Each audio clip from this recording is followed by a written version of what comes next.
first reading this morning is about a practice that probably most of us would not like to do. The title is, I Let the Flies Bite Me When I Meditate. But it's a metaphor for the worlds that the poet wants to live in. I let the flies bite me when I meditate. Because I am a blood abundance, and it is said that when you yield an amplitude, it is right to give of the surplus. And who among us would not bring forth a teardrop of hemoglobin if it would feed a starving beggar? And who among us could not afford to spare a raindrop in the flash flood? Oh, I saith unto thee, it is this abundance which hath bowed our backs, this bounty, like a price on our heads which hang. But here have come mine guardian angels to alight upon me and banquet, to sit at meat and to make my burden light. I'm still not going to let the flies bite me, but I like the metaphor. Today's Bible reading requires a little bit of context. It's a short one. It's only 3 verses, which is a lot shorter than we usually dump on you. Because this reading is typically paired with the one that Priscilla read and talked about last week. They usually stay together because that's the way they are in the gospel. They're meant to give you the full whiplash experience that Peter went through. Last week, we heard the part where Jesus had the disciples aside and was having a conversation with them and saying, what are you hearing people say about me?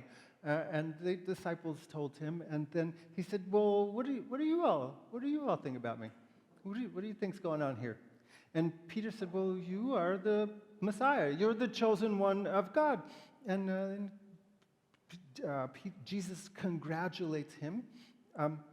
And then in Matthew's gospel, Jesus kind of pats him on the back and like I said, congratulates him. And then the very next thing that happens in the story is this.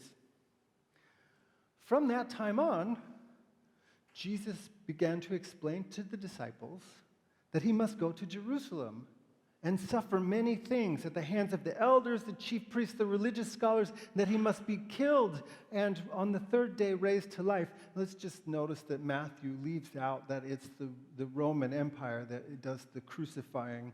It's easier to live in the empire if your book doesn't blame the empire. Peter took him aside and began to rebuke him. God forbid it, Rabbi, he said. This will never happen to you. Good intentions, right? Jesus turned to him and said, get behind me, Satan. You're a stumbling block to me, for you're setting your mind not on divine things, but on human things. We go from the hooray to the ooh. It was an interesting gathering of people around a table, or a gathering of interesting people. We had some very good friends over, and a couple friends of those friends. 3 of us were doctoral students working on our dissertations. So, what do you call a group of nerds? A convocation? A murder of crows, a convocation of nerds. We'll go with that. We were a convocation of nerds sitting around a table, eating good food, enjoying each other's company, having a good conversation. And one of those friends of friends started talking about an experience that she and her husband recently had with their son. They'd been someplace that I can't quite call to memory. This was more than 10 years ago. It was a Goodwill or a big thrift store of some sort. Maybe, I don't think so, but maybe a yard sale. Anyhow, it was someplace where you could buy things for not a lot of money and maybe even save them from going into a landfill. So it was a good place to be for a family with a kid where one parent was a grad student and the other worked for a nonprofit. The mom said that her son, who was, I think, 6 or 7 years old at that time, maybe even a little bit younger, he found a scooter. And he just lit up over this scooter. It might have been branded with a Barbie logo. I don't remember that part. I might just have the movie stuck in my head right now. But it definitely was a bright pink scooter with pink and purple tassels hanging from the handlebars, sparkled up with some glitter, probably with some floral designs stenciled on it. You get the picture of what the scooter looked like. The kid adored that scooter. In the mom's telling of the story, at least, this wasn't just a, hey, I'm kind of bored while my parents are shopping, and here's a way to pass time interaction with the scooter. It was the kind of falling in love where his eyes popped out, the pupils turned into stars, his chest beat out of his heart a little bit in a cartoon heart shape. Beams of light enveloped his head. I don't know, maybe there was a song of angels that came down that he or everyone else heard. I'm not sure. Whatever the story was, whatever the case was, his mom said he was smitten with this scooter. She said, that's the happiest that I have ever seen him, is the abandon that comes with joy. She said, we're not the most traditional kind of parents. Her husband wore the type of masculinity that did a lot of the household chores and wasn't afraid to show emotions even if they weren't anger. She said, I don't believe in traditional gender norms. I know that they're made up. Our culture invents them. That scooter was, this is her telling of the story, that scooter was super girly, and it made my son incredibly happy. You might imagine or fear that that's not where this story ends, and you would be right. What came next was, she said, I started thinking about our neighbors. I started thinking about their kids, the kids who live on our block. I knew that if he started riding that scooter around the neighborhood, he was going to get picked on. I don't want my son to be bullied. He is too young for that. He's little. My husband wanted to let him get the scooter. I just couldn't let him bring it home.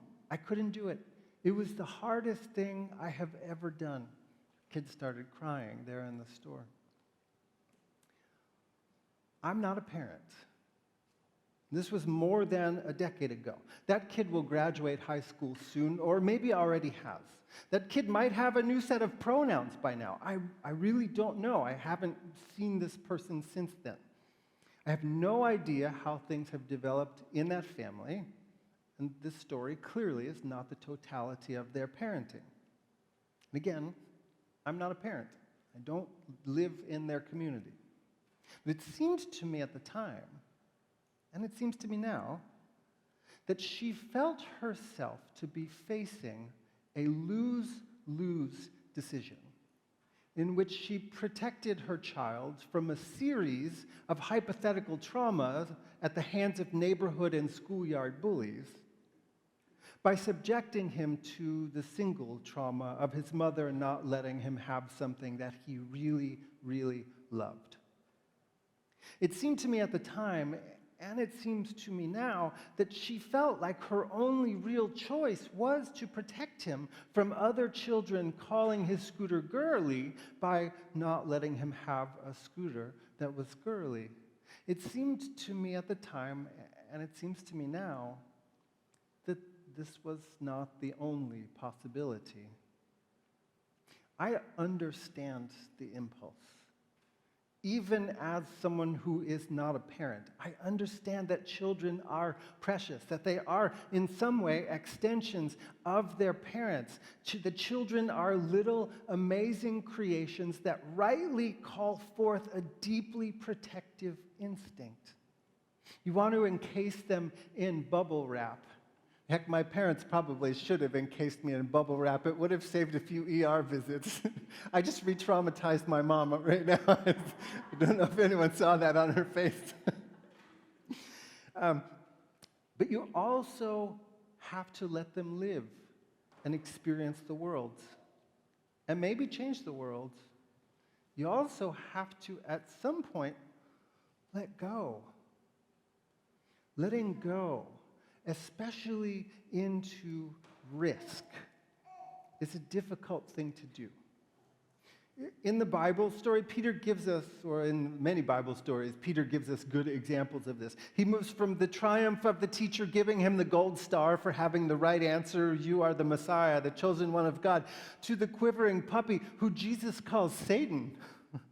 There's an echo here of another one of the gospel stories that we didn't actually hear this year because we're doing all of these readings that focus on Peter.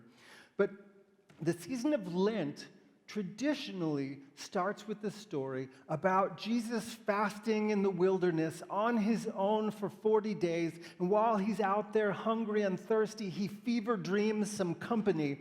It's Ha-Satan, the Satan, the adversary, who aims to tempt him away from his sense of purpose in the world. Jesus rebuffs each attempt to turn him aside, and finally, the Satan leaves him alone. That is the Greek term, Ha-Satan, the Satan, the adversary. That's the same title that Jesus throws at Peter, Ha-Satan, you tempter.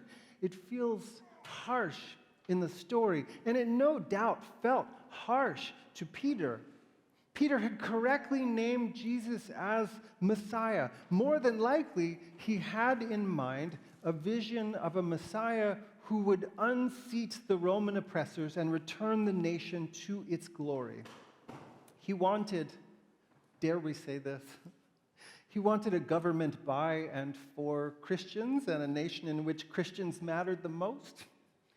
That's not actually accurate, but you get the picture. Peter envisioned a Messiah who would be a strong man. And then Jesus started talking about himself, the Messiah, as preparing to suffer and die. They're incompatible visions. So Peter did what was natural, protest. No, I don't want you to go through that. No, the world is too hard. No, that sounds too vulnerable. And I imagine Jesus reacted so sharply because there was a part of him that thought so too. It's one thing to shut out a devil in the wilderness. It's another thing entirely when it's one of your closest friends who's making you question your sense of self. But Jesus knew a military Messiah, a nationalist Messiah, a Messiah who promised to be a dictator on day one, was not going to lead the realm of God to bloom in the desert. It was just going to lead to more death, more suffering, more violence, falling most heavily on the backs of those already bent low. What was needed was a Messiah who would lift up the value of those who were devalued, who would live in solidarity. And he was insightful enough to know that those with power interpret any move towards equality as violence, and those who are dominant receive any act of leveling as an act of aggression. And so he knew that his mission would lead to his death, and still he walked on. And Peter would have to let go of his vision of the future, let go of his certainty about what should be, let go of his teacher, let go of his friend. That doesn't come easy. Within a week, well, Matthew and Mark say 6 days later. Luke says it's 8 days later. So we'll say in about a week.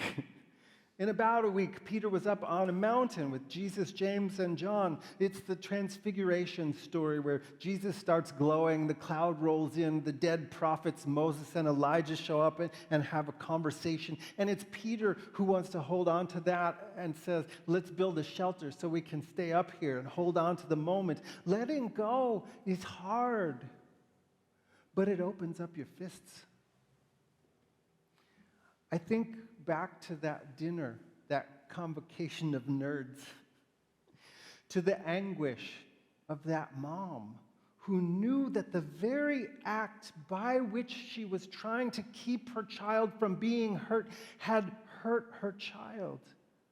And I'll be the first to admit that the very thing she feared might have been exactly what happened. Her son might have taken that delightful but very girly scooter out into the street for a single ride around the neighborhood and gotten bullied for it. The object of his unambiguous love and delight might have become something that he hated because it led to his shame. All of that might have happened, but it also might not have. And I'm really not trying to pick on her and really not trying to do any unfair armchair quarterbacking. Parenting advice from a childless man should always be at least a little bit suspect. Still, I wonder about the other possibilities. That her son might have been bullied, but been more resilient than she feared. That her son might have been teased, but embraced his passion anyway.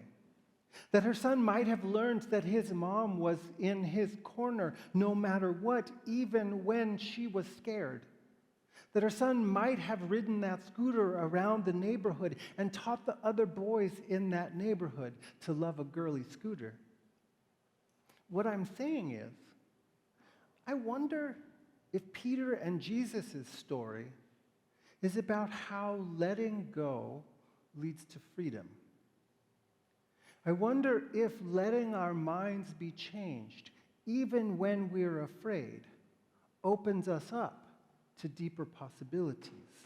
I wonder if it's a story about leaning into our discomfort and trusting that it might lead us into the world that we want rather than the one that we have. I wonder if that, and if you, brave people, are God's good news. Amen.